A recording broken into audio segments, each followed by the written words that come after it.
about to listen to the Dr. Dahlia Show. Sassy, stimulating medical talk radio. Any medical advice Dr. Dahlia Wax gives on her show should not be substituted for an actual visit to your medical provider. And now, here's Dr. Dahlia.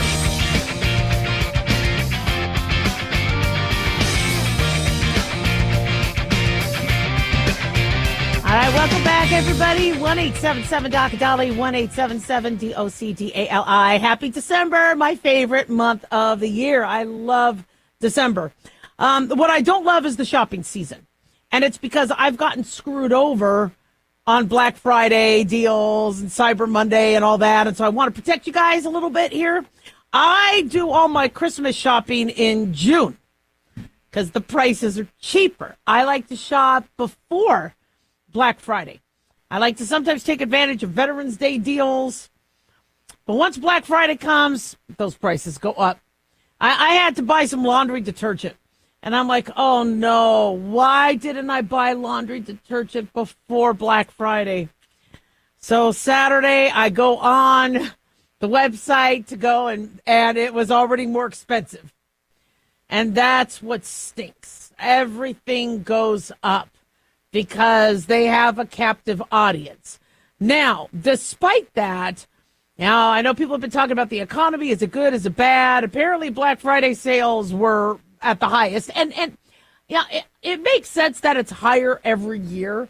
But I mean, it was like, what, 11.8 billion. And that was just online sales alone. They're projecting Cyber Monday today to be, what, $14.2 billion in sales. So people are going to be shopping. And I don't blame people for shopping. You know, you're busy. You got everything else going on. And there are some deals. I mean, they're not lying. There are some, deals. And these doorbusters that will go, wait a second, I could get this cheaper. But, you could get scammed, not only by paying higher prices, but also this is where all the criminals like to kind of come out. Well, not all the cyber criminals, and they like to figure out how to get you. And they look up what are the most desired, let's say, toys or... Remember, we had Billy Bass Fish Mouth, which was stupid. I don't know who bought that. We had the Cabbage Patch Kids in the 80s.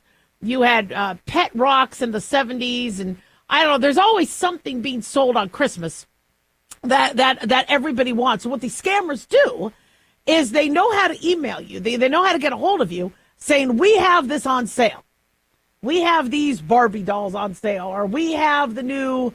I don't know what's out now, Zootopia or Wicked stuff. And so you're like, oh, I can't get it in the store. It says not available. Be really careful. The MetaQuest vests and things like that. Boy, those prices went up. They were like $2 something this summer. And now these I don't even want to look at the price now. So, so the first thing to do to not get screwed over, on the holidays is one, do your research on how much something should cost. And if it looks like they really cranked up the prices, what I would do is tell your family member, we're going to celebrate Christmas before the Super Bowl. Because the after Christmas sales in January are still expensive. Say, you know what we're going to do is before or Martin Luther King weekend. That's when we'll spend Christmas together. No traffic, no airline travels, and then you could get sales on everything. Number two is if you notice that everything you want to buy is much more ridiculously priced, then buy a gift card and tell them to use the gift card after the so-called sales when prices will start to go down. I hate to think that happens, but I can't tell you how many times I just see things go up. It's ridiculous. Soda, Red Bull, toilet paper, paper towel. Because remember, people are also buying for the holidays. So your hand sanitizer is up. Your cough and cold medication is up. I like to buy cough cold medication during the summer too, because it's cheaper then. So now, when you do online shopping, they say don't use a debit card, use your credit card. At least with a credit card, if there's a scam, your Discover, your Visa, Capital One, American Express, or whatever, they have a process that can help you get your refund. If it's a debit card, you're gonna be screwed. So don't buy with a debit card. Buy with a credit card, but just try and make sure you pay it off right away so you don't have to have the interest. Be careful with some of these QR codes. If you can't verify where that QR code came from, I don't like QR codes. I know everybody likes QR codes. I have one for my show. I don't use it. Because I kind of know where to go for my show. But QR codes, everybody, I don't like the QR codes because I'm letting them access my phone. I'm letting them access my retina because I have to, focus in on it. There are some deals. HBO Max had a $2.99 deal per month. So I signed up for that. Did I read the fine print? No, I did not read the fine print. Now, how many of you read the fine print? I don't. Read the fine print on these deals. Because it's $2.99 a month, might go up to $29 a month, or who knows. So if you are buying something online and there's a cyber deal, and it's in a 1.5 font, and by the way, do you also notice that also it's lighter? You know, there's bold, there's regular text, and then there's the fine print. And the fine print is almost like a grayish white. You got to read that stuff. And then they have a cross. So pray before you read it, because maybe it's going to give you a heart attack because of what it says to do. But make sure you read the fine print. Verify the website. So I get a lot of emails from Southwest. And I'm like, is it really Southwest? They steal the code. They steal the logo, and then they give me something, and then so I think I'm clicking on Southwest, and I can't tell you how many times I've gotten emails or texts saying my fare to Reno or wherever I'm going is cheaper now, and I'm like, well, I hope it's cheaper because that was ridiculously expensive. And you go online, it looks like a different site. You need to be careful. Be aware of what you're buying, and then understand that if there is a doorbuster, be very careful on what you click on. Just when you shop. You see, I've been in marketing, so I understand what the other side is doing. And so just know, okay, they're going to try to screw me over. How are they going to try? Just look with that lens, with that filter.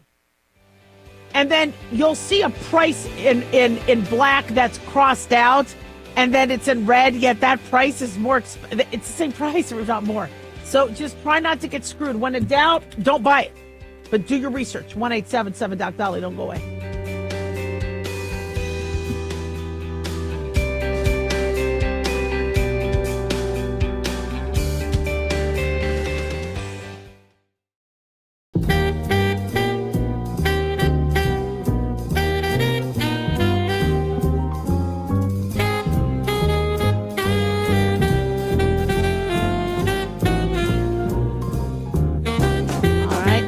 Back on the Dr. Dolly Show. Thank you all for tuning in. 1-877-DOC-DOLLY, 1-877-DOCDALI. Big thanks to Talk Media Network for making the show happen. Big thanks to Daniel, our producer, and big thanks to you all for tuning in. We really do appreciate it. Don't forget to follow us on Twitter or X at Dr. Dahlia, Facebook, The Dr. Dahlia Show, and on YouTube, click like and subscribe. So Luigi Mangione is in court right now. This is going back to the murder of the CEO. I want to get the CEO, Brian Thompson, 50 years old, who was shot last December. This is almost a year to the date, December 4, 2024. And Luigi Mangione is the 27-year-old accused of killing him on I believe it was like an early morning in New York City. He was caught at a McDonald's, and apparently some of the evidence that is going to be used or was planned to be used in his case may get thrown out. There were reports that he was not read his Miranda rights right away and was interrogated before he got his Miranda rights. Well, that could then exclude a lot of that sort of testimony. And then that his backpack was illegally searched. I don't know much about that. I'm not an attorney. But, if you have a suspect that's a possible murder suspect and you want to remove any weapons, I don't think it's that uncommon to, ensure that there's no weapons that he has access to. But that's for lawyers to decide and discuss. But CNN is reporting that attorneys are going to try and have his diary entries and other key evidence tossed from the state murder case.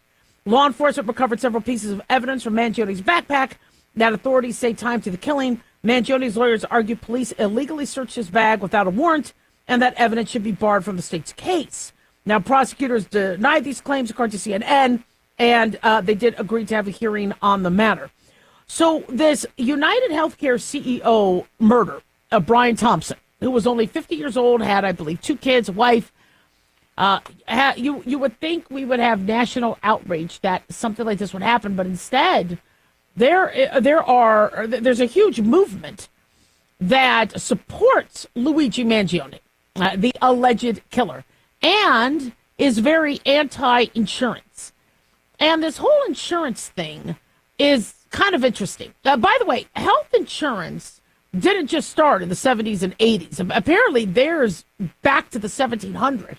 There's been forms of insurance for sailors, and then there was agreements between certain cities and certain city workers, and so insurance has been around. In fact, I think the history, the timeline of it, I have it here, very fascinating.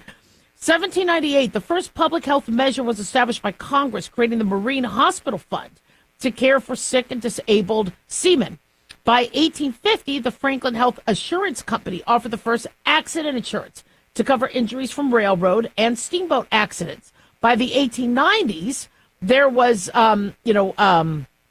more, I guess, changes where there was more of a demand for there to be medical insurance. And then by 1911, the first employer-sponsored group disability policy was issued, but it was supposed to, handle lost wages, not necessarily medical expenses. Then by 1929, Baylor University Hospital created what would look like a modern health insurance plan, offering a prepaid plan to local teachers for a monthly fee.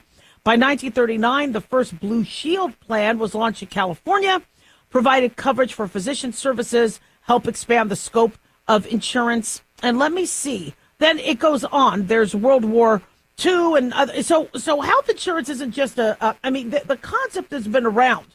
What's different, though, is in the olden days, all right, you would have a medical ailment, and the treatment for that medical ailment was fairly reasonable for most people. For the doctor time, you might cook him dinner, you might give him a chicken. I got runny nose, I apologize. I would need a Kleenex if I was there at that time. Just give me a Kleenex, I'm good. You would, it would be a nominal fee.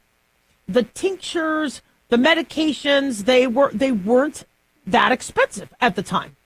But then again, if you had cancer, nothing could be done. There wasn't a lot that could be done, and you died.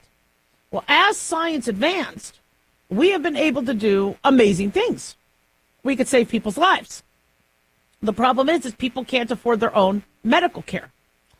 So not being able to afford your own medical care now starts to bring the question, well, then somebody has to pay for you. So if you can't afford being sick and somebody has to pay for your treatment, there has to be a system in place. Well, no company is just going to pay for you when you're sick. They have to ensure that they have money to pay for you. Where's the money going to come from? So it has to come from healthy people. Well, healthy people don't want to pay for insurance. And that's why with Obamacare, that kind of changed a lot of things, because that's why insurance rates went up, because a lot of healthy people are like, well, I don't want it. I don't need it. The prices now are too much. And pre-existing conditions get covered, which they needed to. I'm glad that happened with the ACA, but the rest of the ACA, don't get me started. And so we now have a situation where people are accusing insurance companies of causing the death, which is what is the perceived motive from the alleged killer, Luigi Mangione, that insurance companies denying treatments caused morbidity and mortality in his family. And so now people are blaming the same company that is supposed to be trying to save your life because you can't pay for your own medical care. Now they're being blamed if you die or if you get worse. Why? Because an insurance company might deny and say, we're not paying for that. So here we are as humans. And I always like to kind of go back to like the whole, evolution and where we are from an animal in the animal kingdom. We have gotten ourselves vulnerable where a suit is deciding if we live or die. I don't like being in that position.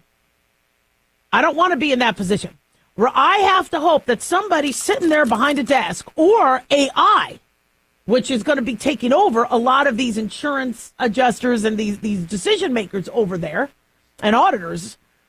We are going to be at the mercy of AI or somebody who is deciding thumbs up or thumbs down on your treatment and if you'll live or die.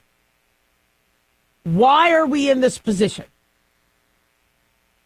Now, granted, we need to fight with all we got against cancer, against diabetes, against heart disease. And it is amazing how we have family members and friends and people who you would have think died, would have been dead in their 40s, still alive today, still sharing their wisdom, being there with their grandkids and great-grandkids, because we have medical treatments. But the system is flawed, because if we are expecting somebody else to pay for these, we're then at the mercy. And so we think, well, if I'm paying my $1,000 a month, which is now, or $2,000, or whatever the heck it's now costing, I think my health insurance for the family is like $2 something a month. You're like, okay, well, if I'm going to be paying that, they better pay for what I need. And then for them to deny it, yeah, people are getting mad. Nobody should be killing anybody. But if the insurance company's like, look, everybody wants Ozempic and Mounjaro. Everybody wants cancer treatment. Everybody wants heart treatment. Nobody's putting money in who's healthy. There's not enough money. We need to come up with a better system. So what would be the better system? Well, first and foremost, if Trump does come up with Trump Care, the lowering the prescription drug cost is huge. I think it is absolutely ridiculous that there are medications that are $1,000 a month, especially when studies have shown that they could actually make Mounjaro or Ozempic for like $540 a month.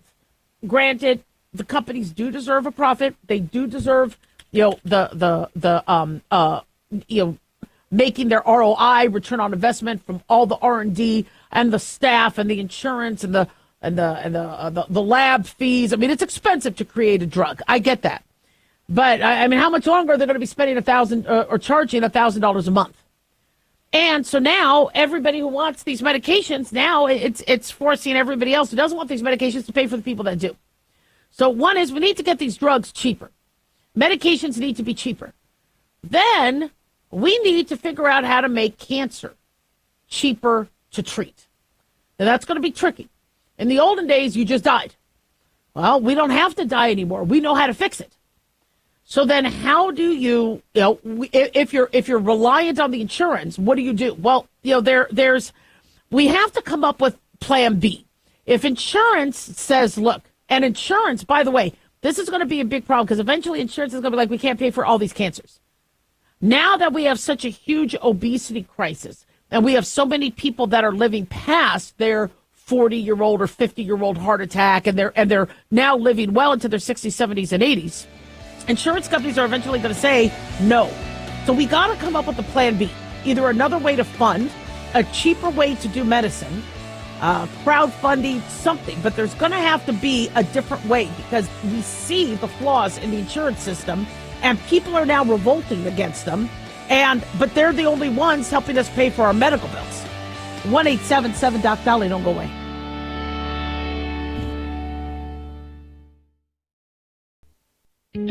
Looking for a gift that can actually help secure someone's future? It's Mark Falter's new book, Common Sense Income Strategies. It makes the perfect gift for that special someone in your life. Mark has helped thousands of hardworking Americans secure their financial future by using time-tested strategies that continue to create wealth, whether the market is up or down. Strategies that will make perfect sense once you take the time to read this powerful book. Common Sense Income Strategies brings to you what Mark has been teaching in person and talking about on the radio for decades. You've worked too long and too hard not to see the fruits of your labor. To learn how to receive your free copy, call 866-764-2635. That's 866-764-2635. Secure your future with Common Sense Income Strategies by Mark Falter. Again, to learn how to receive your free copy, call 866-764-2635. That's 866-764-2635.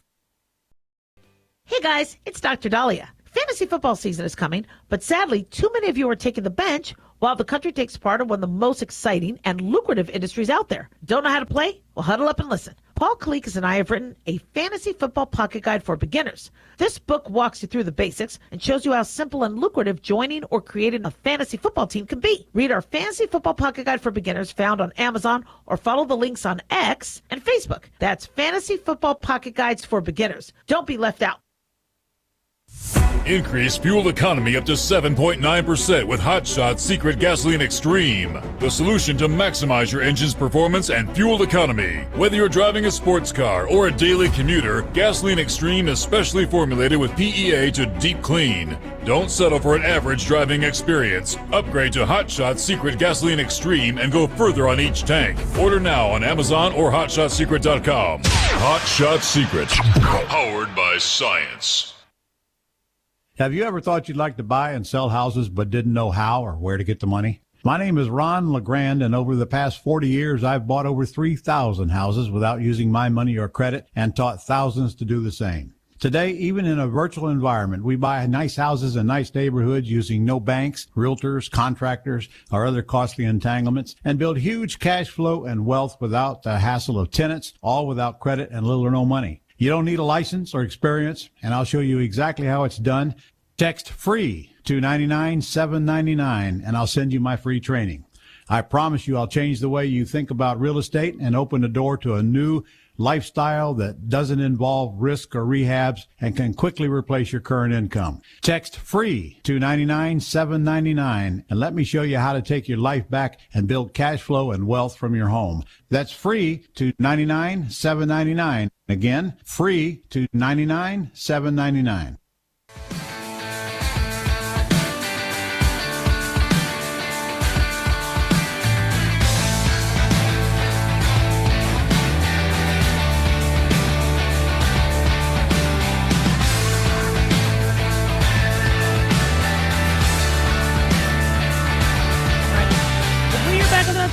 Thank you all for tuning in. 1-877-Doc-Dolly, 1-877-DOC-DALI. So some of you got diarrhea this weekend. In fact, a lot of you did. So I worked most of the weekend. And I'm licensed in multiple states. And so one of the biggest complaints from patients or concerns that they had, no, it wasn't my medicine. Nice one. No, the biggest concern, medical complaint. Be nice. Biggest medical complaint they had is that they couldn't get a better doctor on the holiday weekend to help them, was that they had diarrhea. And so people called in saying that their mother-in-law tried to kill them with Thanksgiving dinner, right? Or they had influenza A, or they think somebody gave them hepatitis. They were worried they might have gotten HIV. So I figured we might need to talk about diarrhea. So, and this is concerning because a lot of people, can do the wrong thing for diarrhea. One thing that I don't tell people to do when they have diarrhea on day one is run and get Imodium or an anti-diarrheal over-the-counter medication. I don't recommend that. Now, if you're dehydrating, that's another story. But if you start to have loose stool, trying to get an anti-motility agent or something that'll stop your diarrhea could actually prolong the illness. Now, I learned in medical school that for every day somebody is taking these anti-diarrheals, they could prolong their illness an extra day. Why? Well, because if it's a virus that needs to get out or a bacteria that needs to get out, your body is trying to dump it out, then, let your body dump it. That's a defense mechanism. When I do recommend anti-diarrheals, if I think you're going to be dehydrating, and somebody can actually dehydrate to death with diarrhea. So your bowels, as I've said many times, the intestine, the large intestine, its role is to collect water from your food. Basically, you eat food, your saliva breaks it down, you chew, so your digestion actually starts with your fork and knife. Food goes into your mouth, you start to dissolve it, it goes down the esophagus or your gullet, which has motility, moves the food down into the stomach. The stomach has stomach acid to help digest it even more. Then you get a sludge going into your small intestines. Your small intestine's job is to pull out all the nutrients. And then your large intestine is supposed to start forming it into a stool and pull out water and fluid, the water from it, and then move it out. That's the job of the large intestine. And so if you are constipated and you don't eat a lot of fiber and you're sitting for long periods of time, or you eat a lot of fattening foods, or you're on narcotics or other things that could constipate you, the stool is sitting there in the large intestine, and the large intestine's job is to keep churning it and kneading it and sucking out water. So that's why constipated individuals have very dry, hard stool. Yet, if you have an issue where your body's like, whoa, we need to dump this, your body is going to flush it. So not only does your colon suck up water, but it can also help flush something out. And it's brilliant, where your body's like, we don't want this. So you'll either throw something up, or if it's already in your system, your body will try to flush it out. The problem is there's only so much fluid your body has. And once you start to lose that fluid, your body can't do a lot of its essential functions, which is why when you have diarrhea, we recommend you hydrate, and hydrate with electrolytes, because you're not just losing, pure distilled water. You're losing water that has salts and electrolytes. And so when stool is very mushy, then that suggests your colon is not getting time to do its job, or it's trying to flush something out. So the most common cause of diarrhea, roughly this time of year, could be anything. Norovirus is a biggie. Other sort of virus, enteroviruses. You could be exposed to E. coli or salmonella or listeria or a bacteria that could cause diarrhea. There's also parasites that some people could get if they're drinking water from a lake that wasn't filtered or properly filtered, or if they go overseas or they pick up Giardia or something like that. So there's also parasites that could do it too. And then some people might have underlying bowel conditions like irritable bowel, inflammatory bowel disease, ulcerative colitis, other things, where they just don't manage their stool well. And so sometimes the food you eat could cause a flare-up. See, one thing about Thanksgiving is that's usually the first time many of us start eating our comfort food winter diet. And that's when we eat our potatoes and our yams and our stuffing and our gravies. I don't really have turkey most of the year until then. And then the pies and the breads so my diet is fairly regular until Thanksgiving. And then all of a sudden, Thanksgiving, you eat like you haven't eaten all year long, and now it's like, whoa. And then you have leftovers, so you're eating leftovers. And then, you're also drinking alcohol, or you're sitting inside because it's cold, so you're not exercising like you used to, or you're traveling, and that always messes up the bowels, so things get messed up. So what I recommend for people if their bowels are off is and another thing too I want to say is parents will say that their children have, let's say, a stomach bug because their 1-year-old has diarrhea, and they could. They could, but fascinatingly, the number one cause of diarrhea I noticed when I did my pediatrics training was an ear infection. It was crazy. The mom would bring them in for diarrhea. I'm like, let me look at their ears. And lo and behold, they'd have an ear infection. Now, it could have been a viral ear infection, it could have been bacterial ear infection, but sometimes if you're sick with something else, your body is trying to get rid of the virus. And if you can't sneeze it out or cough it out, it might try to poop it out. And we learned from COVID that even though COVID might have been, predominantly a respiratory virus, people got diarrhea from COVID because the body was trying to get it out of the system. So diarrhea could be a sign that there's something else going on.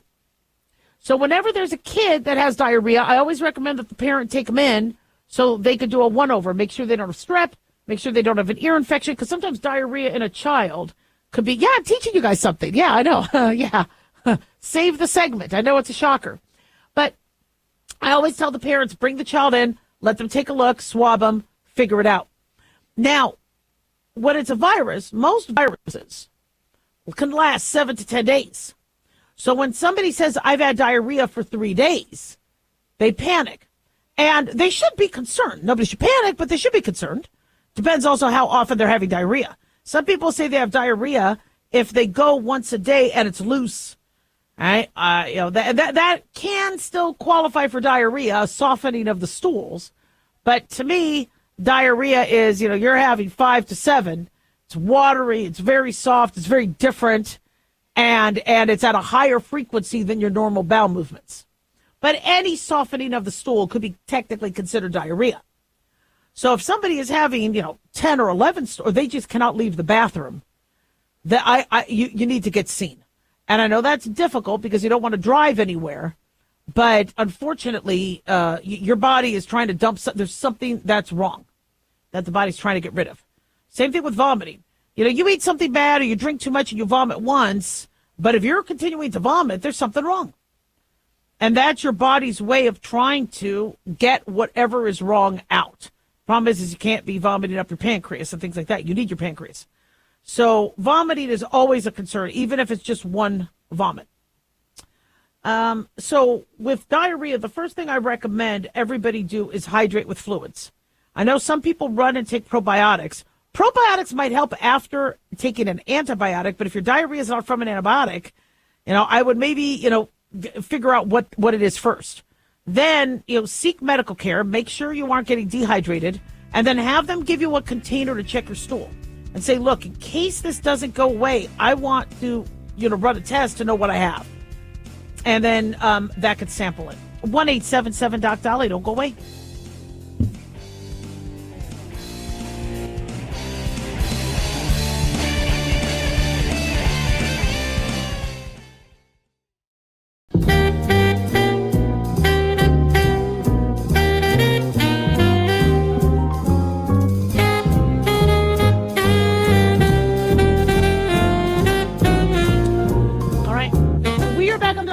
Show 1-877-DOC-DOLLY, 1-877-DOC-DALI. So when the COVID vaccine was rolled out, and I do credit President Biden and President Trump for getting a COVID vaccine. Trump got on the insurance, on the pharmaceutical companies to help make it. It got launched end of December. Biden comes into office, helps roll it out as well. Disagreed with the mandate, disagreed with threatening hospitals to lose funding if they didn't mandate it with their workers, and then nurses lost their job and military members lost their job. That I disagreed with, but I do credit both presidents to getting the vaccine rolled out.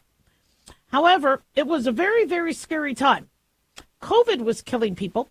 And in 2021, when the vaccine was now being mandated, many individuals were reporting that they had family members who were getting ill or collapsing or having a heart arrhythmia or having myocarditis, inflammation of the heart. And when these cases came out, us doctors were the ones that patients went to going, what do I do? And so we had to weigh the risks and the benefits. Well, COVID can kill. COVID could also cause myocarditis, but the vaccine we're still learning about. And when you went on the website was really lacking. And so 2021, 2022, I was checking our website every day. And it would give us the number of the VAERS, the vaccine adverse event reported data, that it's the system. But the numbers just didn't seem to get updated. And, was the myocarditis because of the vaccine? Was the myocarditis because of COVID?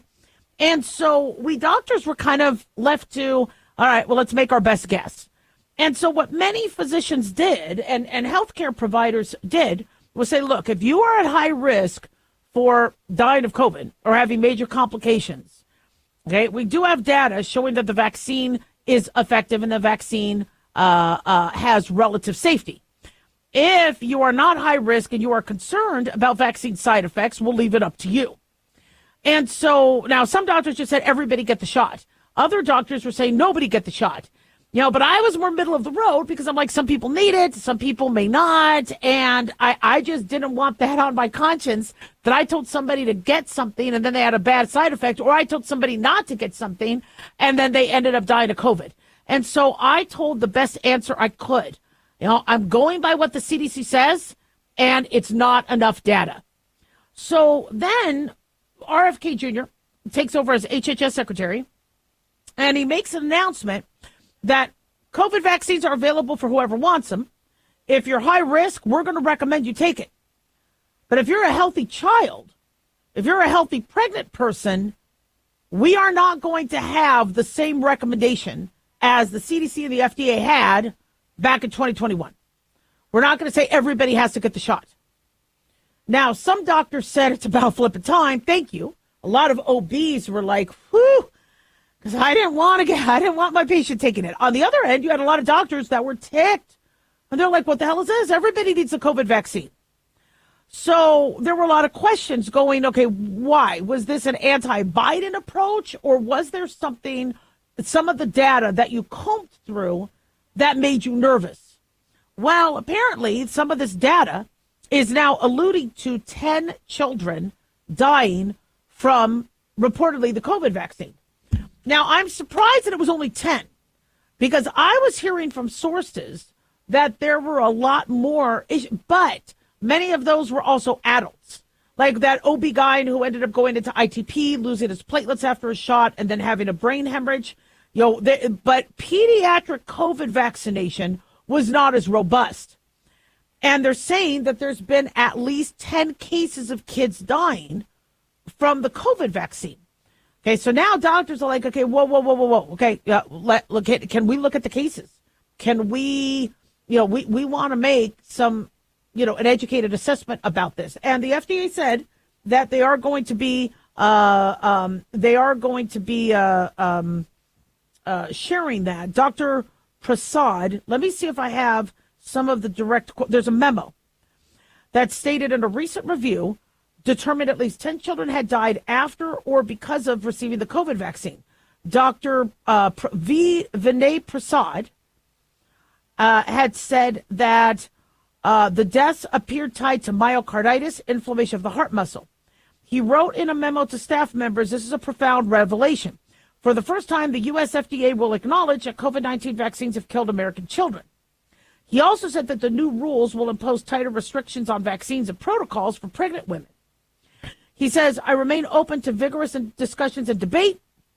And so, but there's now been concerns that, are they going to fire people that disagree with them? Here's my thing, okay? Having a top vaccine chief who's a physician. Again, I get very, very nervous when we have non-medical providers making policy. But when you have medical providers say, look, okay, this is what we've seen. This has to be looked at, right? That's what we do in science. We look at it. And if there is a possibility that there were some deaths, now maybe 10 is low compared to vaccine deaths. Maybe it's high. I don't know, because we don't get a lot of data. We don't know how many people die from the MMR vaccine. Maybe nobody dies from it. But the fact that they have reviewed and they see there's been at least 10 children, well, that makes parents very nervous.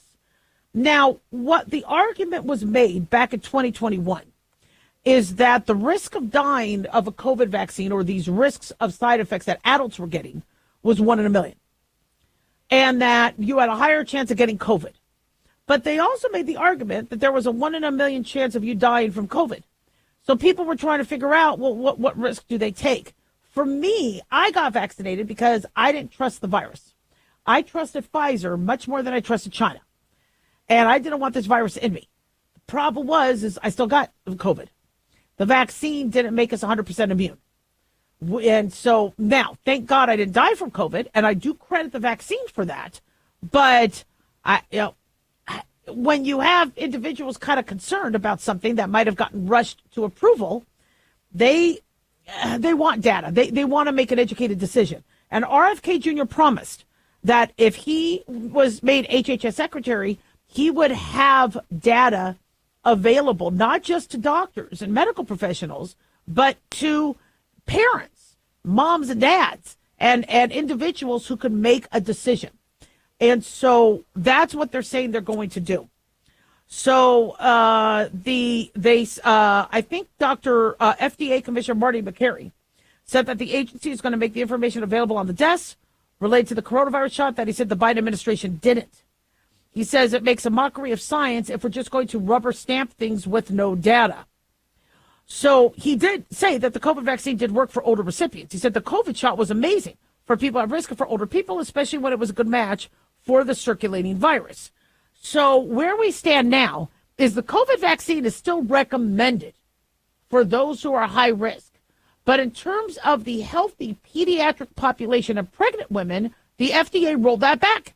Said until we have more data, we're not going to have a widespread announcement. Now, everybody I've talked to in the medical field, with the exception of a few, we're like, that kind of is what we do in medicine. This isn't a big shock. But we've had some individuals who thought that this was a right-left thing, and I cannot stand people putting politics. I'm a doctor, okay? I'm not Republican. I'm not Democrat. I'm a doctor. I'm an American, okay? The patient comes first. The American, citizen comes first, or the American resident. This isn't supposed to be about right or left.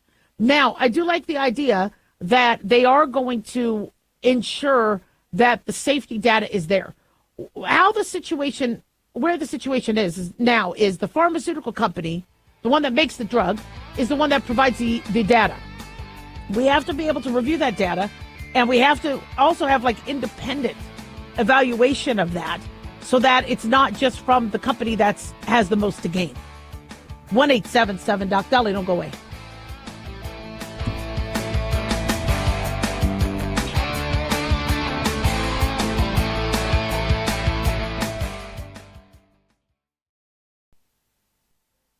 Looking for an easy read that can actually help secure someone's future? Pick up a copy of Mark Falter's book, Common Sense Income Strategies. For the past 30-plus years, Mark has helped thousands of hardworking Americans secure their financial future by using strategies that continue to create wealth, whether the market is up or down. Strategies that will make perfect sense once you take the time to read this powerful book. Common Sense Income Strategies brings to you what Mark has been teaching in person and talking about on the radio for decades. It's not rocket science. It's a pretty easy read. You've worked too long and too hard not to see the fruits of your labor.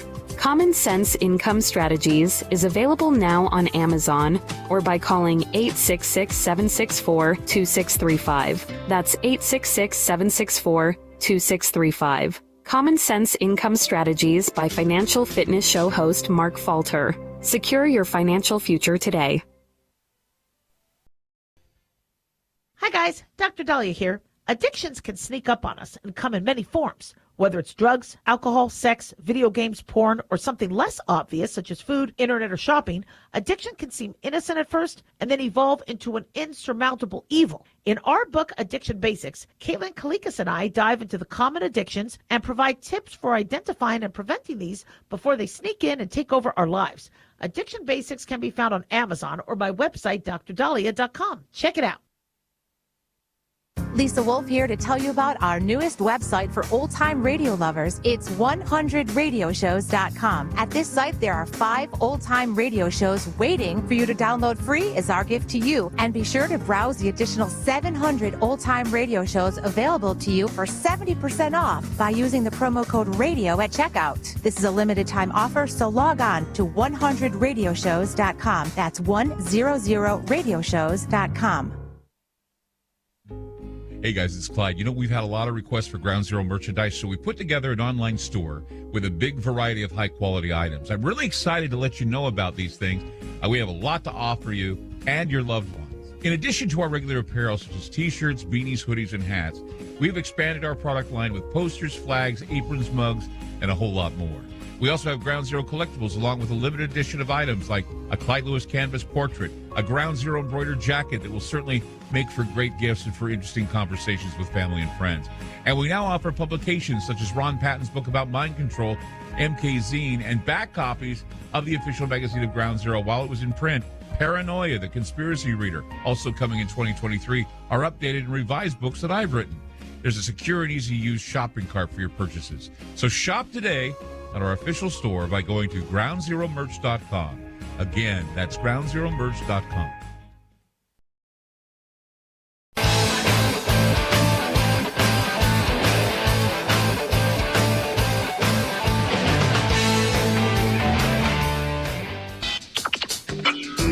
You are about to listen to the Dr. Dahlia Show. Sassy, stimulating medical talk radio. Any medical advice Dr. Dahlia Wax gives on her show should not be substituted for an actual visit to your medical provider. And now, here's Dr. Dahlia.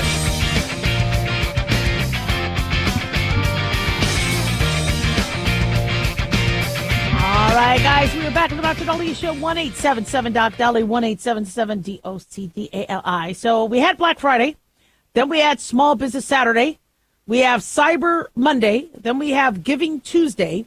Did you guys know there was also a Green Wednesday? Apparently that's a thing, and people want it to go viral. What is Green Wednesday? Well, Green Wednesday is the Black Friday for marijuana dispensaries. I think it started back in the 2010s. And I guess they are trying to promote swapping alcohol for a doob or a joint. And Green Wednesday is something that these the cannabis industry is huge. The big money makers. Cannabis industry is exploding now that we have more and more legalized marijuana. And so they need to attract people too. The market, before there were only a few stores. Now people are getting marijuana all over the place. And if it's too expensive because of the state tax rate and sales tax and everything else that seems to be hiking up the prices, people are still going to the underground bootleg to get their marijuana. And so these companies want to make sure that they keep their shoppers. And once you buy from them, they hope that you'll come back. Maybe you'll stamp your card again or get frequent flyer miles or something. So Green Wednesday apparently happened the day before Thanksgiving. And it's supposed to be something that is it's the second biggest marijuana day. I think April 420 is the biggest day. 420 was for various reasons the kind of marijuana day. I don't know if it's national or congressionally proclaimed, but they say that Green Wednesday has been named the second highest day of the year for pot sales. And they think it's because there's a lot of discounts. Pre-rolls, edibles, gummies, vapes, flowers, all sorts of things. According to Dutchie, an Oregon-based e-commerce platform used by thousands of dispensaries across the U.S., average sales increased 91% last November 27th, the day before Thanksgiving last year, compared to a typical Wednesday.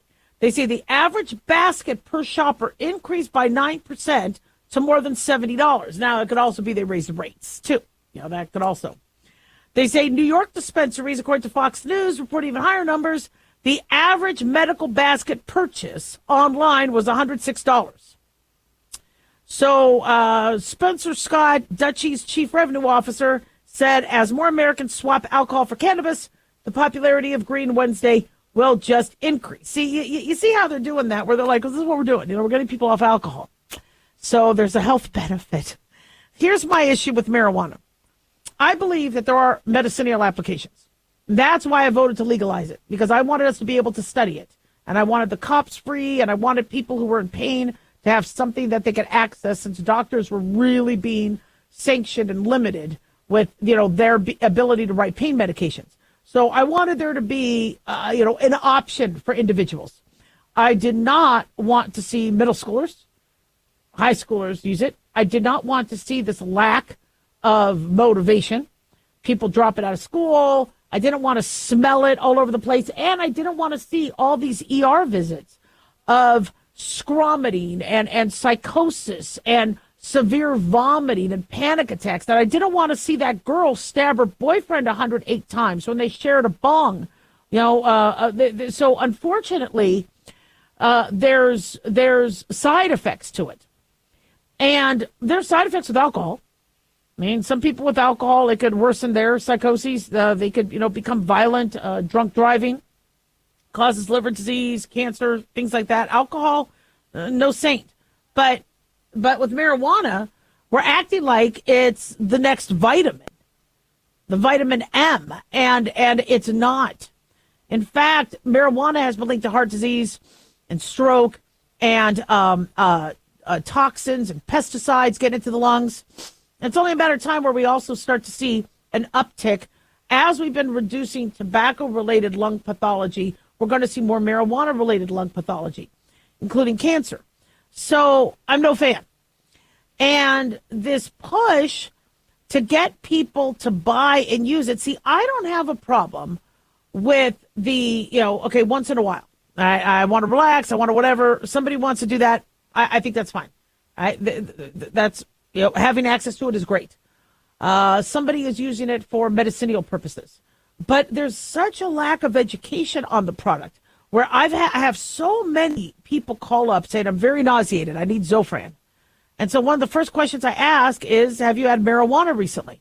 And they said, yeah, I had it this morning to try to control the nausea. I go, how often do you use marijuana? They go, daily.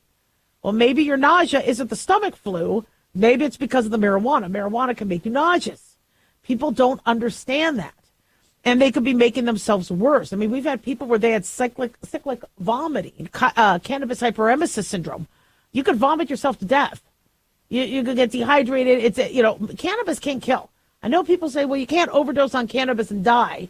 But there has been marijuana-related deaths, whether it's from an accident, whether it's from dehydration, whether it's from heart disease, whether it's from that girlfriend killing her boyfriend because she went into a psychosis.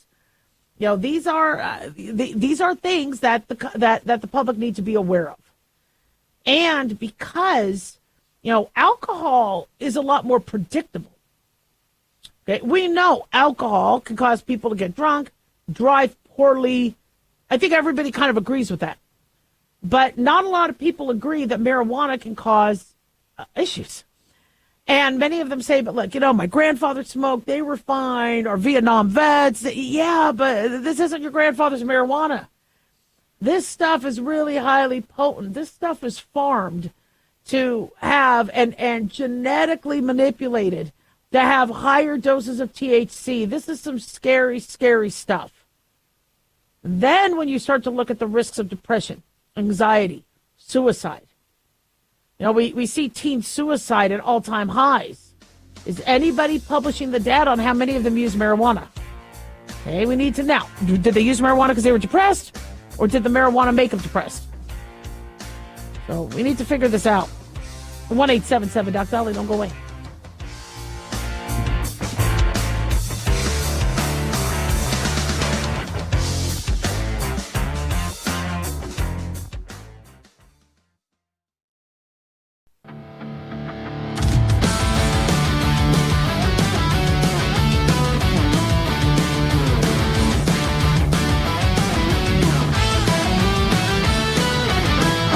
We are back on the Dr. Dolly Show. Thank you all for tuning in. 1-877 Dr. Dolly, 1-877 DOCDALI. Big thanks to Talk Media Network for making the show happen. Big thanks to Daniel, our producer, and big thanks to you all for tuning in. We really do appreciate it. Don't forget to follow us on Twitter or X at Dr. Dahlia, Facebook, The Dr. Dahlia Show, and on YouTube, click like and subscribe. So Minnesota Governor Tim Walz has been accused of being 100% responsible and dropping the ball on this massive fraud that occurred with state funds. And an account that wrote on X or Twitter claimed to represent 480 staff at the Minnesota Department of Human Services, the DHS, said the governor had, quote, failed Minnesota and is responsible 100% for massive fraud in Minnesota. Now, the Justice Department announced new charges against the 78th defendant in a scheme called Feeding Our Future. This had been reported by Newsweek. Prosecutors said the scheme involved more than $250 million in stolen funds from a child nutrition program and has led to over 50 convictions. According to New York Times, some of these schemes were linked to parts of Minnesota's Somali community. Now, Walz told NBC's Meet the Press, when asked if he takes responsibility, he says, I certainly take responsibility for putting people in jail. He said, I will note it's not just Somalis. Minnesota's a generous state. Minnesota's a prosperous state, a well-run state. We are AAA bond rated, but that attracts criminals, he says.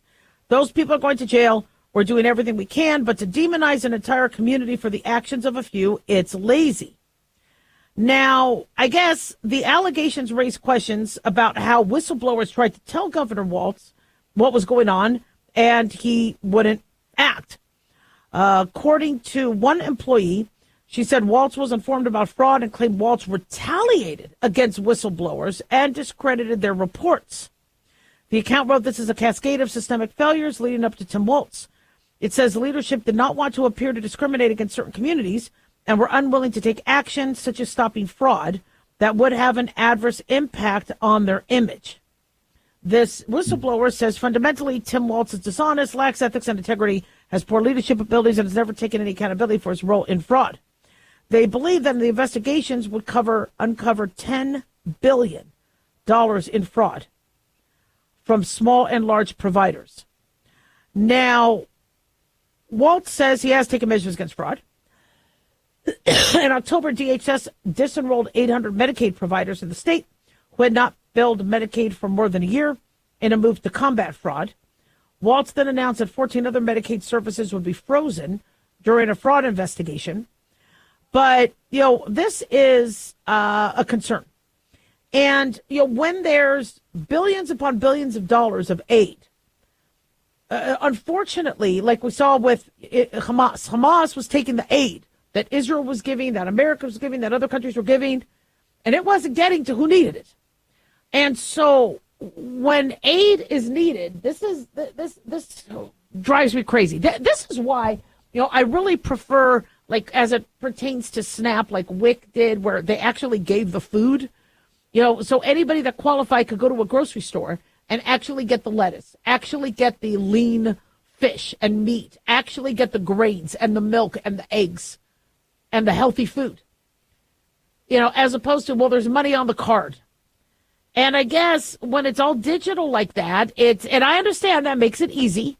And, individuals want to choose what they feed their family. But if I would rather know that food was getting to that child. And just because somebody gets the eggs and the lettuce and the spinach and the fish doesn't necessarily mean it's getting into the child's belly. But it's better than a card where junk food, can be applied to it. And so, I'm not exactly sure what happened and what is going to be, but the fact that the Justice Department has now filed charges against a 78th individual, what the heck is going on? And we saw waste, fraud, and abuse with the COVID-19 money that was dispensed. And look at the cases in California. Look at the unemployment issues. Oh, we're going to give everybody an extra $600 a week. Yeah, but you have to be unemployed or underemployed where you don't get more than 10 hours. So everybody was telling their boss, I could only work 10 hours a week. So they could get the extra 600. I mean, we have turned our society into one where it's more beneficial for them to get the government aid than to actually work. And that's frightening. We have 1/8 of America's population on food stamps. Now, is it because there's not enough jobs? Is it because, they're overwhelmed with their kids? The fact that SNAP benefits and the food stamp program is saying, look, if you don't have kids and you're healthy and you don't have medical conditions, go back to work or volunteer or go to school if you want to get the benefits. In fact, there was an article. Let me see the headline. SNAP new work rules put child-free adults at risk. Is that fair? Well, if somebody has the ability to get a job, and I don't want government to get bigger, but there are a lot of jobs. If there's no job in your vicinity, the government can help you find a job. And we're not talking about full-time, 40 hours a week. We're talking 20 hours a week. And critics go, yeah, but some of these people have medical conditions. We're not talking about those individuals. Somebody with a medical condition and a medical disability will get Medicare, will get Social Security. We're talking about individuals who are using Medicaid or SNAP that are able-bodied, look like the bigger of the two Tsarnaev brothers, who was getting government funds, and you see him in a boxing ring with big muscles, and he ends up masterminding and killing people during the Boston Marathon years ago. We're talking about those people. He couldn't work. he couldn't hold a job. And we're not talking full time, 20 hours, or go back to school, or volunteer for 20 hours a week. Now, I'm sure there's going to be fraud with that. Somebody's going to say, well, you signed that and I volunteered, so I still get my SNAP. You know, I get, once COVID happened, a lot of people were like, you know what? I like being home. I don't want to work. I want to be with my kids, or I want to be with my dogs. But some of these individuals, they don't have kids. They don't have a dog. They could work. And so, you know, these articles, is that fair? Is it fair for all of us to work so somebody else doesn't have to who can? Look, we have these programs in place. We need these programs in place for people who are poor, for people who are disadvantaged, who can starve or die without the help. And I see a muscular, young, single, healthy male or female that can work taking advantage when that should go to somebody who really needs to take care of their kids or take care of themselves. You know, I don't understand why there's not more outrage that there's been individuals defrauding the system. And then being told that some of this money actually might have gone to terrorist organizations? Come on. What are we doing here?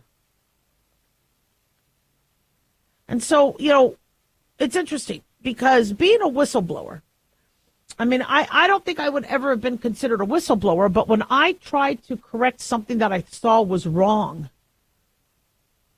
you know, in a situation that I was in, the retaliation was ridiculous. And I'm like, wait, I thought we want this to be a better place for our customers. I think we want isn't this supposed to be, isn't our job supposed to be to fix something that's wrong? If you don't say anything, don't you get fired? And I wasn't trying to get anybody in trouble. I was like, look, I'm noticing this might not be working. This might be wrong. Let me fix it. Nobody else has to do the work. Nobody else has to let me. It wouldn't hurt anybody else's job. But I guess because they wanted the toxicity, they wanted the lack of work ethic. I can't tell you how many times somebody said, you make us look bad. Just don't work hard. Just clock in and clock out. Well, then what kind of a place to work is this? So if there's fraud, see how in terms of your life, if you know that there's fraud and you don't say anything, you could get in trouble. That's kind of the way the system is now. So you need to report it. And we're being told that some of those people who reported it got, were retaliated against. Not cool. So this needs to get fixed because those billions of dollars could go to people who need it. And the more fraud that happens, the more it hurts and things get tightened up for those individuals who really need it. 1-877-DOC-LA.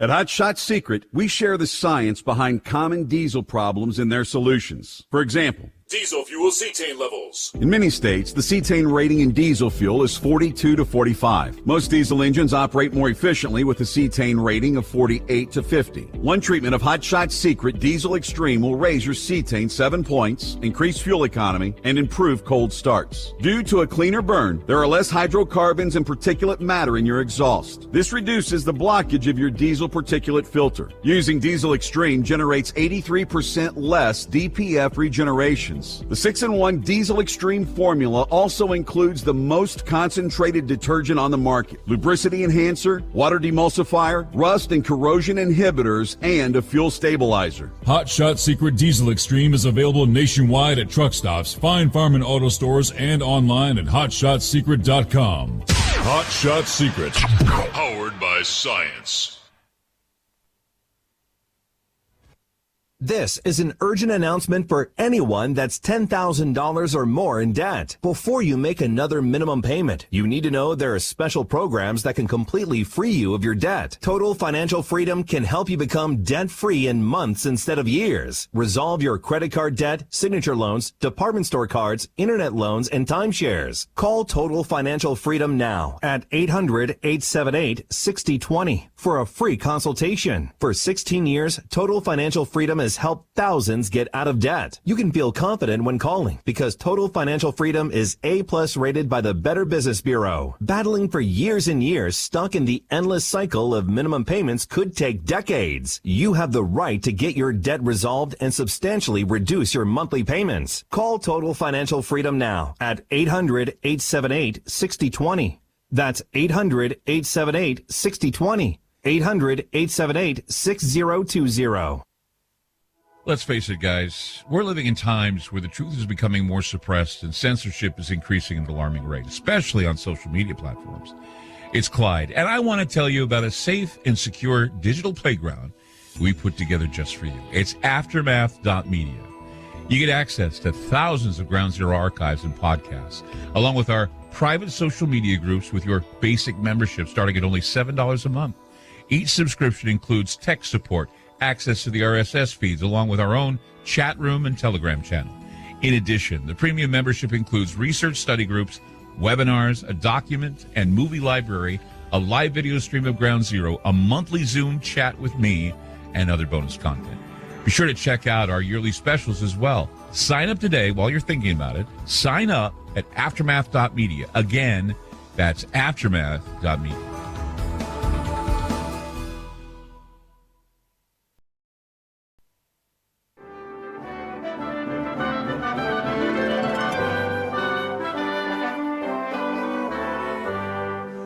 La la, la la, la la. I tell you, I love Christmas music. I can sing it all day long. Merry Christmas, everybody. Hanukkah's coming soon. I love this time of year. One thing I don't love, and I really can't stand, is doctor bias or medical professional bias. If I hear that we have medical professionals out there that are talking crap or biasing or discriminating against somebody, I really question if they should still have their license. And sadly, you know, we do have discrimination and bias in all fields, but it should never, ever, ever exist, especially in medicine. When you're taking care of a patient, you know, they might not make the choices you agree with. I mean, they might smoke. They might have not used a condom. You're not going to deliver their baby. You're not going to treat them for lung cancer. You put your own opinions aside, and the patient comes first. Well, sadly, a group of doctors was talking about a transgender woman that she recorded while she was having surgery. This transgender woman was battling stage 4 rectal cancer. She has accused her doctors of discrimination. According to Daily Mail, she secretly recorded the surgical team discussing her gender identity. Jennifer Capasso, 42 years old, filed a lawsuit in New York Supreme Court in March, accusing the Memorial Sloan Kettering Cancer Center in Manhattan of discrimination. She alleged the hospital misgendered her, changed her medical files from female to male without her consent, and that her care team mocked her during surgery. Capasso became a patient of Sloan Kettering after being diagnosed with stage 4 metastatic rectal cancer in 2020, claimed she was mistreated throughout her multi-year treatment at the facility. Now, Sloan Kettering is one of the top cancer facilities. Okay, this is not good. This is not good. This is where we want people to go to and have faith in. She said she caught doctors mocking her. She secretly made an audio recording of a March 2022 surgery to remove a malignant tumor from her lung.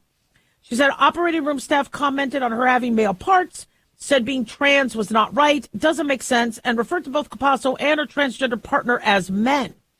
The lawsuit further claims that an operating room nurse called a hospital administrator during the procedure to demand that Capasso's sex designation in her patient records be changed from female to male. Now, Sloan Kettering said they did not discriminate.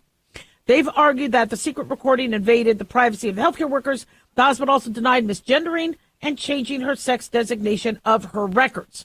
So the lawsuit also alleges that the alleged treatment of Capasso violates the prohibition on discrimination based on gender identity in healthcare settings. And under New York's LGBTQ healthcare Bill of Rights, transgender patients are guaranteed the right to have their gender identity recognized, affirmed, and documented.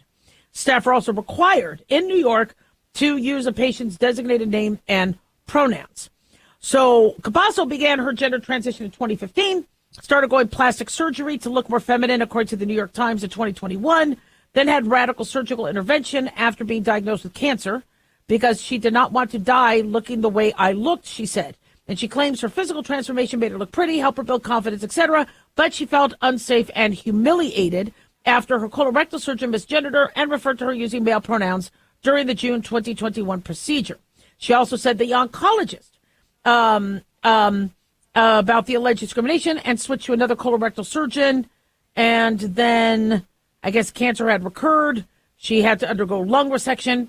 And, you know, the motivation to record, because people are like, why would she decide to record a surgery? Well, if she felt that this was happening and she wanted to know what her doctors thought of her, it's not that uncommon that patients are doing this. How did she get a recording device? Well, so when you bring a purse, they don't have the purse in another room. Your purse is on your gurney. And so your belongings are on your gurney, my underwear and all that. Yeah, if it could fit. And so you get a bag, you put you undress fully, you get into a gown, you know, and then you could actually wrap a little bit the gown so nobody has to see your tushy. You put everything in the bag goes under the bed. So it's with you wherever you go, because when you're in pre-op, then you go to surgery, then you go to post-op recovery, your stuff is always with you. So somebody might record, have it on, and then, yeah. So doctors have been aware that people have been recording for a while. I don't understand why they would do that, why they would, you know. Now, what this also shows is that the medical community is really, really struggling with male-female designations on patient charts. And so how we trained medical students and how I was trained is if somebody is a transgender male, transgender female, you set that, you know, in the first line. This is a 45-year-old transgender male, 45-year-old transgender female. You also very clearly designate if they have testicles or ovaries. Because if there's abdominal bloating and you think somebody's a male, you don't think that there could be ovarian cancer. So in the medical community, we have to know what your parts are. And so if somebody uses the term male parts, that's not necessarily discriminatory, because we doctors are responsible for, you know, your prosecuting attorney, if we do malpractice or negligence, is going to definitely make it an issue that we forgot that you had. So having male parts is something that will be on a chart. This is a transgender, because if somebody, let's say, is transgender, did they have a hysterectomy? Did they have a surgery to change your penis to a vagina? Did they, you know, and so doctors have every right to know what that is. They don't have every right to make fun of it. They don't have every right to discriminate, to treat somebody differently. If somebody says, look, I would like you to call me Lucy, and they don't, they call you by another name, that's rude. It's not necessary. They don't do that. When we train medical students, we're like, how would you like to be addressed? You know, my mom's name is Karen, but she doesn't like to be called Karen. She never has. She's always hated the name Karen, but she likes the name Kay. So when she goes to the doctor, she's like, call me Kay. And doctors then call her Kay. It's simple courtesy, etc. And so when you have somebody going through such pain to transition and hormones and all that, I mean, they want to be addressed. That's very, very important. A lot of people don't understand how important that is to somebody in the transgender community. That name is very, very important. And I asked my family member, you know, what was loved, you know, her new name now, and you know, what inspired that. And there's always a beautiful story to that, because we as kids, we don't get to pick our name. Now, luckily, I like my name. My mom called me Dolly, and I didn't like to be called Dolly. I wanted the name on my birth certificate. I liked Dahlia. I wanted to be called Dahlia. And she wouldn't let me for years, until finally, you know, I went to 12 schools, so I'm a new kid in being, in fifth grade, switched mid-year, and the teacher goes, what's your name? And I go, Dahlia, and my mom goes, Dolly. And she looks at me and she goes, what do you want to be called? I go, I want to be called Dahlia. And I remember hearing my mom kind of take a breath. But I'm like, you know what? I want to be called Dahlia. I'm getting boobies. I should have a choice. So the name part is important. So if I hear that a doctor's going to mispronounce the name or whatever, okay, not cool. And it shows their biases. However, the medical community looks like still doesn't know how to deal with, and I don't think the legal community knows how to deal with it either. The idea of somebody having ovaries, somebody being intersex, having both male and female parts. So male and female genitalia or male and female parts, we use parts instead of genitalia because even though, breasts could be considered genitalia, they're a part. There's breast tissue. There's male breast tissue, female breast tissue. We'll call it more of a part, as opposed. So that terminology is used.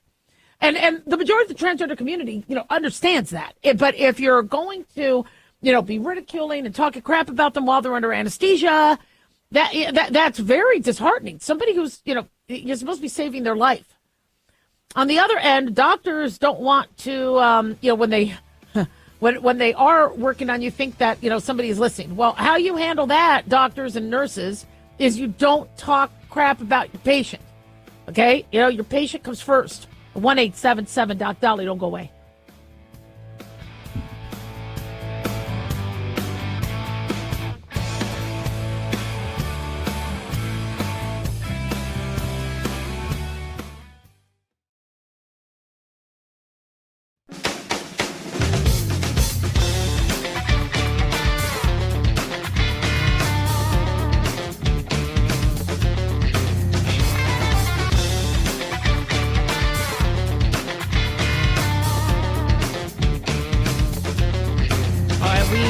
Back on the Dr. Dolly Show. Thank you all for tuning in. 1-877-DOC-DOLLY, 1-877-DOCDALI. So Trump has invited the families of the 2 National Guard members who were shot in D.C. to the White House.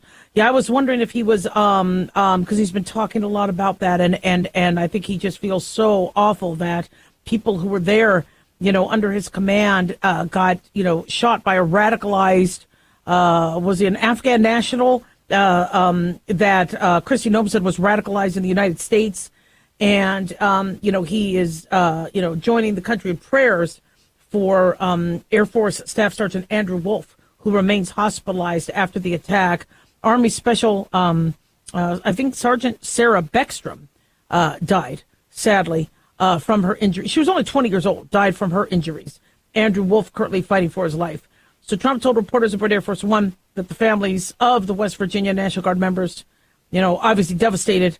And, his parents are, he said, unbelievably great people. Andrew's parents, highly religious people. They're praying. They want everybody to pray for Andrew. And he has a chance to make it. So he's inviting them to the White House. He said, when you're ready, because it's a tough thing, come to the White House. We're going to honor Sarah and likewise with Andrew, recover or not. Beckstrom, a specialist in the Army, and Wolf, an Air Force Staff Sergeant, Wolf's the Air Force Staff Sergeant, were among the members of the West Virginia National Guard deployed to the D.C. area after Trump signed an executive order aiming to tackle crime in the city earlier this year, according to Fox News. The suspected shooter is Rahmanullah Lakanwal, a 29-year-old Afghan national. Apparently, he did enter legally in the United States in September 2021 under Operation Allies Welcome. That was what the Biden administration did after the horrific evacuation of Afghanistan. But it was their evacuation and resettlement program that brought Lakanwal into the United States. He now faces charges of first-degree murder, 2 counts of assault with intent to kill while armed. Attorney General Pam Bondi said the Department of Justice intends to seek the death penalty. So vigils have been held to honor the soldiers, including one in Webster County High School where Beckstrom attended classes just a few years prior.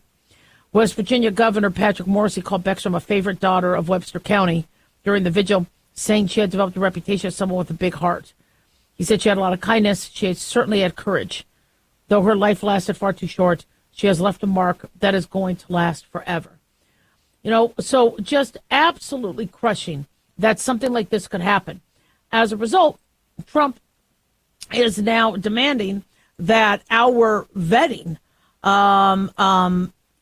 is at much more than what has been done.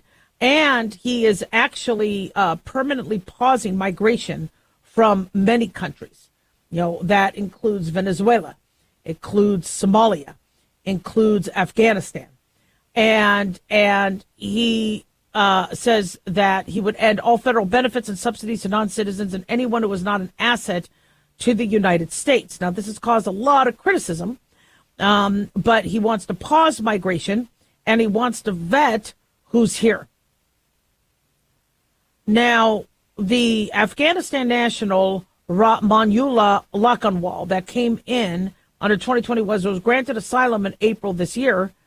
And the CIA confirmed that he worked with military units backed by the agency during the U.S. war in Afghanistan. He was injured in the attack, remains in custody of the National Guard attack, and he is going to be charged with first-degree murder.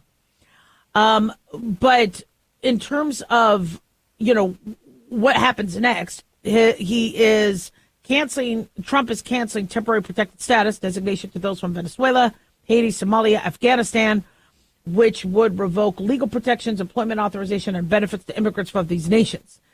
And he claims that the system for granting temporary safe haven to foreigners from countries facing an armed conflict, has been widely abused by the Biden administration. And he says this refugee burden is the leading cause of social dysfunction in America, something that did not exist after World War II.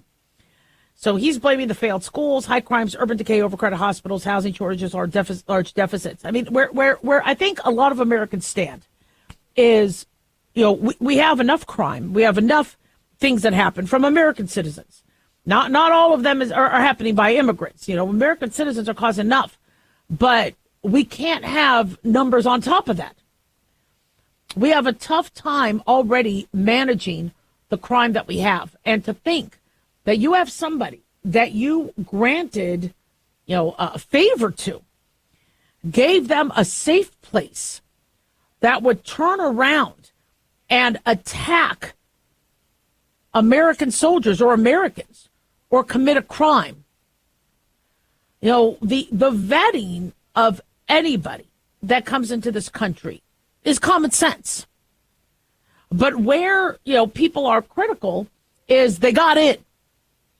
Do they get a mulligan, or do we try to go back and vet everybody? Well, if you're talking life or death, the majority of people are like, we need to know who's here. And knowing that we do have illegal immigrants that have come in and committed crimes, or people working with the cartel, or people working with China, or spies, it does make us nervous who's here. Now, we don't want to discriminate. We don't want to bias. We don't want to stereotype any communities. But, it's something like this can't happen. We have a duty to protect our American citizens. And America First has been controversial, but in terms of, look, we're only healthy if we're not imploding from the inside. We have to make sure that we don't put Americans at risk by somebody that comes in. Every time I've left the country, there's an interview. I mean, they ask me questions. They want to know, what I'm doing here, what my background is, how long I'm staying. It's not a very thorough vetting because I'm only visiting. But, how it used to be is if you're going to be in this country, do you have any ties to an enemy? Do you have, a means to support yourself? Are you sick? Are you going to make other people sick? Are you going to become an American citizen? One of the reasons why the previous process or the legal process is in place is because you have to learn the language, you have to study American history, you have to become a citizen, and you have to become a productive member of America. And that takes time. I don't know how many months or years it took for my family, but for them to become American citizens, it was a very extensive process.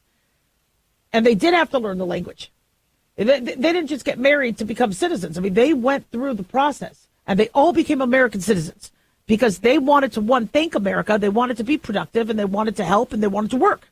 And they never wanted to be deported. They were so afraid of being deported. because they had survived the Holocaust. And so that process allows you to assimilate. It allows you to learn the driving rules.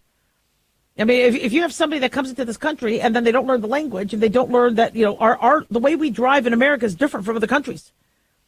When you drive around Mexico, the left turn lane is on the right. Now, that's not in all cities, but I think I was driving around Puerto Vallarta, and to make a left turn, you have to go the right lane. And then from the right lane, you cross over all the other lanes to make a left turn. Not sure why it was like that, but that's the way it was. So if somebody comes from another country and they're like, oh, I got to make a left turn, and they start moving to the right lane, that could be dangerous. But, if you're in America long enough and you learn the rules and you learn the language and you take the driving tests, then you know that things are different here. And so, we lost a National Guard member that shouldn't have lost her life. We have somebody else fighting for his life.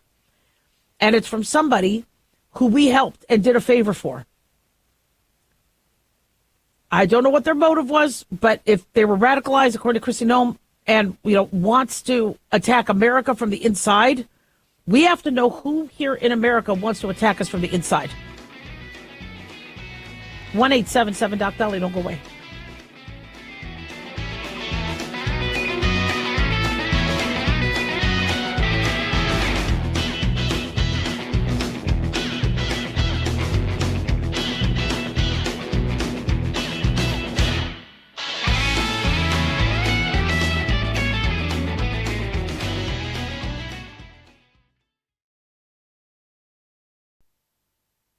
Can you believe, with all the recent violent protests, looting, and destruction, some areas are considering either defunding or abolishing the police?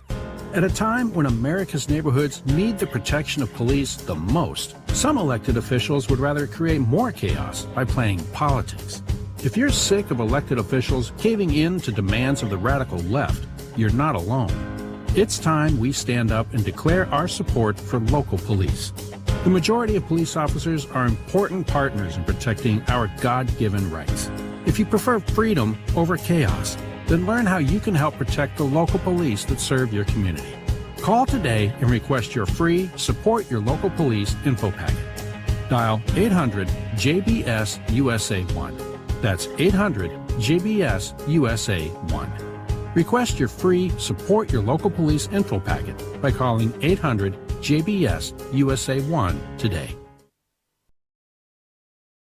Hey guys, it's Dr. Dahlia. Fantasy football season is coming, but sadly, too many of you are taking the bench while the country takes part in one of the most exciting and lucrative industries out there. Don't know how to play? Well, huddle up and listen. Paul Kalikas and I have written a fantasy football pocket guide for beginners. This book walks you through the basics and shows you how simple and lucrative joining or creating a fantasy football team can be. Read our fantasy football pocket guide for beginners found on Amazon or follow the links on X and Facebook. That's Fantasy Football Pocket Guides for Beginners. Don't be left out.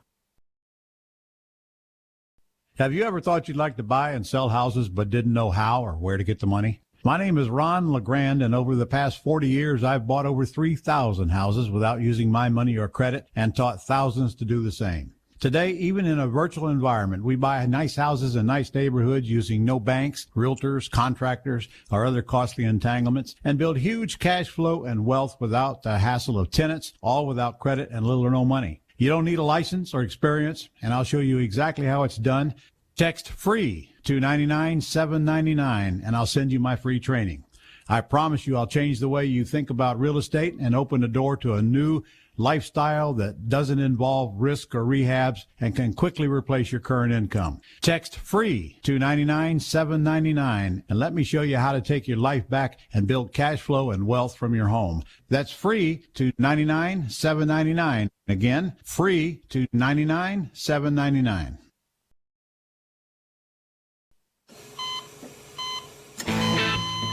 As an organ donor, your story doesn't have to end. The good in you can live on. In fact, you could save up to 8 lives and restore sight and health for many more. Sign up right now online as an organ, eye, and tissue donor. You'll be happy you did. And just maybe, someone else will be happy too. Go to organdonor.gov. It saves lives. U.S. Department of Health and Human Services, Health Resources and Services Administration.